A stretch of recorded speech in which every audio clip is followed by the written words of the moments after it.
खालापूर तालुक्यातील हाल गावात नवीन शाळेसाठी आमदार महेंद्र थोरवे यांनी ₹1.25 कोटी मंजूर केले। निधी मंजूर झाल्यानंतर आमदार थोरवे यांच्याच हस्ते कामाचे भूमिपूजन देखील झाले। शाळेच्या कामाचे भूमिपूजन झाल्यामुळे आनंदित झालेल्या गावकऱ्यांनी वाजत गाजत आमदार थोरवे यांची गावातून मिरवणूक काढली आणि त्यांचे आभार मानले।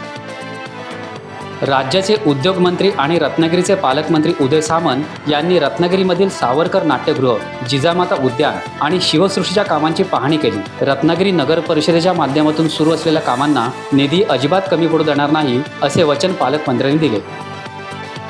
कणकवली बांधकाम खाते सेवकांची सहकारी पतपेढी मर्यादित रत्नागिरी संस्थेच्या पंचवार्षिक निवडणुकीला आज सकाळी सुरुवात झाली। सहकार वैभव विरुद्ध परिवर्तन पॅनल आमने सामने उभे ठाकले आहेत। कणकवली, देवगड, वैभववाडी या 3 तालुक्यातील 95 मतदार आपला हक्क बजावणार आहेत। आमदार वैभव नाईक यांनी कुडाळ तालुक्यातील पंढूर येथील शिक्षण विभागाने आयोजित केलेल्या जिल्हास्तरीय विज्ञान प्रदर्शनाला भेट दिली। विज्ञान प्रदर्शनामध्ये मांडलेल्या प्रात्यक्षिकांची पाहणी करून त्यांनी विद्यार्थ्यांचे कौतुक केले। कणकवलीमधील बांधकाम व्यावसायिक सतीश नाईक यांचे सुपुत्र मेधज नाईक याने CA इंटरमिडिएट परीक्षेत यश मिळवले। त्याच्यावर कौतुकाचा वर्षाव होत आहे। कार्यकारी अभियंता अजय कुमार सर्वगोड यांनी देखील त्याचे अभिनंदन केले।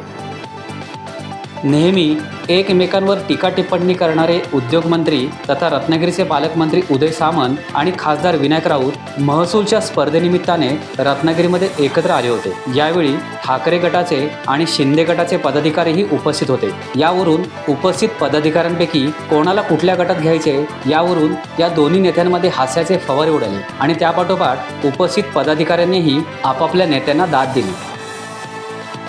मी रत्नागिरी सिंधुदुर्ग लोकसभा मतदारसंघातून निवडणूक लढवण्यासाठी इच्छुक नाही, माझे नाव देखील घेऊ नका, असा स्पष्ट खुलासा माजी खासदार निलेश राणे यांनी केला। ते रत्नागिरीत पत्रकारांशी बोलत होते। ही जागा भाजपलाच मिळायला हवी, मात्र महायुतीचा उमेदवार जो ठरेल तोच निवडून येईल असे त्यांनी ठामपणे सांगितले। महाडच्या सावित्री पुलावर डंपर आणि कारची समोरासमोर धडक झाली। या अपघातात कारमधील प्रवासी जखमी झाले। हा अपघात घडला त्यावेळी आमदार भरतशेठ गोगावले त्याच मार्गावरून जात होते। त्यांनी ताबडतोब थांबून मदतकार्य केले आणि जखमींना आपल्या संरक्षणासाठी असलेल्या पोलीस व्हॅनमध्ये बसवून रुग्णालयात पाठवून दिले। सावंतवाडी रोड रेल्वे स्थानकाला प्राध्यापक मधु दंडवते यांचे नाव देण्यात यावे आणि टर्मिनस व्हावे, तसेच प्रमुख गाड्यांना थांबा मिळावा अशा विविध मागण्यांसाठी कोकण रेल्वे सावंतवाडी प्रवासी संघटनेचे अध्यक्ष संदीप निंबाळकर यांनी 26 जानेवारीला उपोषणाला बसण्याचा इशारा दिला आहे।